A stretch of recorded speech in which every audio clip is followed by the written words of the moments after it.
Ma'am Erlinda at Sir Dante, ito po no. Nakarating nga po sa amin itong nangyari po sa inyong mga anak. Okay? At karumal-dumal, Shari. Yung ginawa po, no? Hindi po nila deserve yung ganong klaseng Yes. pagkamatay. Ma'am, sir, maaari niyo po bang ikwento sa amin, no? Ano na po yung mga impormasyon na nakalap po natin? Gusto po namin humingi ng hostisya sa dalawang anak po namin. Karumal-dumal po yung nangyari sa pagpatay po sa mga anak po namin. Ang nangyari po doon, yung anak ko po na si Claudette Jane po ay may kalibin po siya, si Marpy, hupan siya po. Nagkaroon po sila ng dalawang anak. Tapos po, hindi po alam ng anak ko na yung Marpy hupan siya po ay meron pong 3 anak at kasal po sa asawa. So doon po nagsimula sir nung malaman ng anak namin na lagi na pong kinukulimbat po ng anak ko na bakit mo ako niloko, sinira mo ang buhay at pangarap ko. Kaya ko po yun sir nasabi kasi galing po sir San Fernando, pambili na lang po namin ng bigas, nagpapanaga po ako kasi gusto ko po masubaybayan ang buhay ng anak ko. Naririnig ko po yung pagtatalo po nila. Tapos nung time po na patagal ng patagal, gusto po ng anak ko na makipaghiwalay na po kay Marpy Hupansya. Siguro po yung Marpy Hupansya ayaw na ayaw po niya na hiwalayin siya ng anak ko.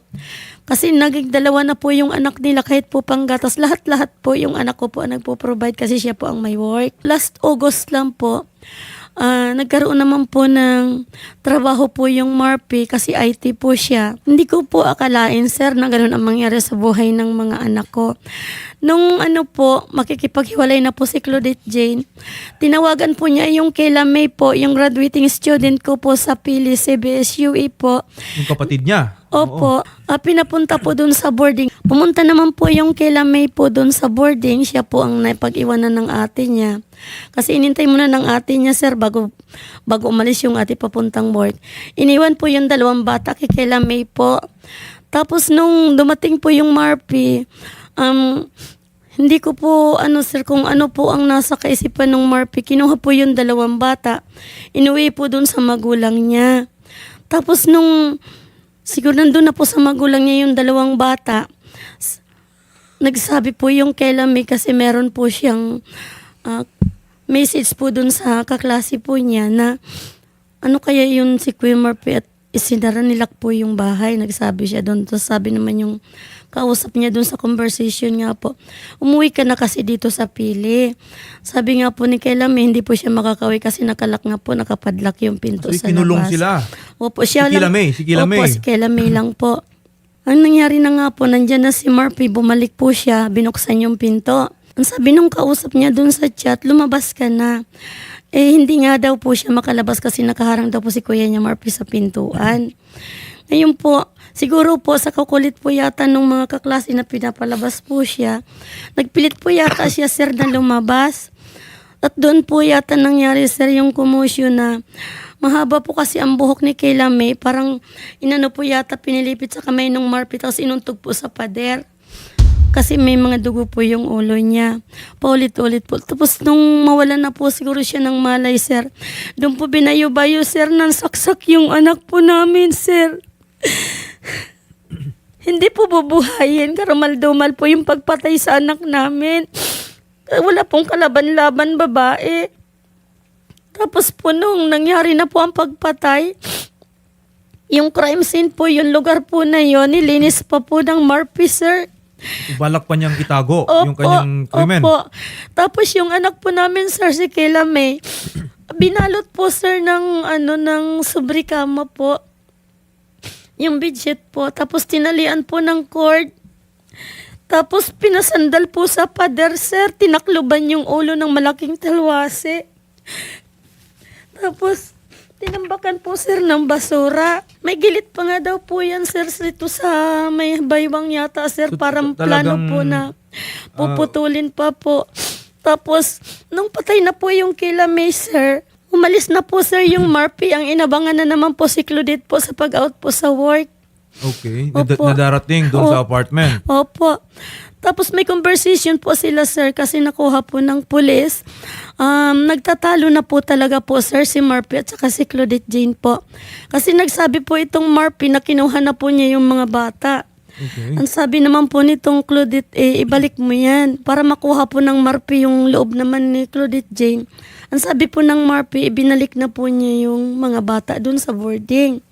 Pero tapos na po ang krimen ng pagpatay kay Kayla May. Nung mag-out na po si Claudette Jane po, tapos nung time po na yun, napag-out na po ni Claudette dun po sa work. Hindi ko na po masabi sir kung ano na kasi para pinasakay na po sa tricycle. Nasa SM po siya, dapat po panganiban po ang daan niya. Okay. Or kung papunta man po dun sa bahay, sa boarding nila, kung nag-diversion naman po, dun pa rin po ang labas sa Concepcion, Pequeña. Pero ang nangyari po, idinaan po dun sa may Robinson sa highway po ng Almeida. Kasi dun po nakuha ng mga polis yung bangkay ng anak ko. Okay. Tapos yung record po dun sa CCTV, sir, na nagsisigaw po yung anak ko na Marpy, parang humingi po siya ng tulong. Hindi po ako naniniwala na iisa ang may gawa sa pagpatay sa mga anak po namin, sir. Okay. Kasi, nung kwan po na yon, siguro makakatakbo po yung Claudette Jane kung wala pong nag-corner. Yun po ang naramdaman So, ko. sa tingin po ninyo, hindi kayang gawin ito ng tao na mag-isa lang. Opo. Na merong tumulong dito kay Marfe Hofancia. Opo, meron pong nag-corner doon sa anak po namin. Yun po ang naramdaman ko. Okay. Ito po bang built nitong si Marfe? Malaki po ba siyang tao kumpara dun sa anak po ninyo? Opo, sir. Magandang hapon po sa inyo, Captain. Yes, sir. Good afternoon po. Meron na po ba tayong kinasuhan dito sa nangyaring pagpatay sa dalawang magkapatid na sina Claudette at Kayla May? As of now, sir, ongoing pa po, sir, yung preparation ng documents na agreed natin against Marpy Hofancia po. Doon po ba sa ating investigasyon, nakikita natin na ito talagang Marfe Hofancia ang pumatay sa dalawang magkapatid? Yes po, sir, based po, na-collect natin yung evidence is si Marpy Hofancia po ang tinuturo po. Okay. So asan na po yan, si Marfe Hofancia ngayon? Ongoing po, sir, ang manhunt operation natin and patuloy po yung follow-up investigation natin. Ito po ba, na-examine na natin yung mga crime scene, na-identify natin, baka meron pang ibang mga DNA specimen dyan na magpapatunay na maraming taong involved dito?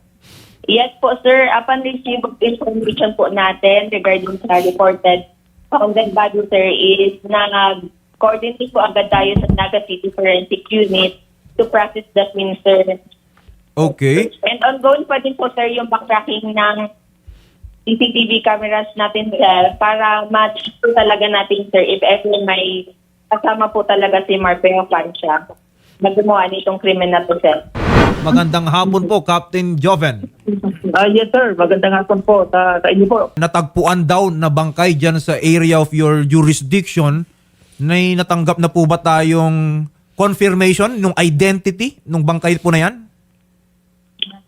So far po sir, hinintay po namin yung result ng DNA ng forensic unit ng Camp Crame. At abdaw po sir, wala pa pong inibigay sa aming resulta. Okay. Pero ano yung reasons bakit pinaghihinalaan na yan si Marfe Hofancia? Unang-una po, yun pong bangkay na nakuha dito sa aming bayan ay picton pa man ng tatay ng mga kapatid na yung ang nawawalan nilang kaanak ay si Marpy Hofancia. Sa kadahilanan po yung damit na suot, yung pong sing-sing, yung wedding engagement ring na magkapareha po doon kay Claudette. At Okay. yung pong pustiso nung bangkay, yun po ang nagkonfirma na kaanak po nila itong yung nakuha ang bangkay dito sa aming bayan. Sabi po ninyo, hinihintay po ninyo yung resulta ng DNA test. Kailan po kaya darating yon, Captain? So, para po ang information sa amin na karating, pinapriority na po ng forensic unit na ma-release agad po yung DNA test. Hihintayin po natin yung DNA results, okay? At ang sisiguraduhin po namin sa inyo, ma'am, sir, okay? Ito pong kaso ng pagpatay sa inyo pong mga anak, kung hindi po namatay itong si Marfen Hofancia, sisiguraduhin po natin na may sasampa yung kaso. Hahanapin po natin yan. Okay? Pananagutin po natin. Hindi pwedeng ang isang ganitong klaseng tao, pinatay niya ng ganun-ganun lang kasama yung kapatid. Hindi pwedeng pakalat-kalat lang yan. Okay? Ipapahuli po natin yan, no? Ang batas. Ganito po, sir, ha? yung dalawang bata po, anak ni Claudette at nitong si Marfe Hofancia, kayo po bilang lolo at lola na ang may karapatan po doon. Salamat po, Kasi sir. yung mga bata po na yan, sa batas po, they are considered non-marital or illegitimate children. Okay? Kasi hindi naman kasal, di ba? Si Claudette at si Marfe. Okay? At pag illegitimate children po ang mga yan, ang parental custody and authority ay nasa nanay. Sasamahan po namin kayo no, ng aming pong reporter din. And then kami din po, of course, ng team ng Rafi Tulfo in Action and ng kapulisan para po mag-imbestiga, ma'am.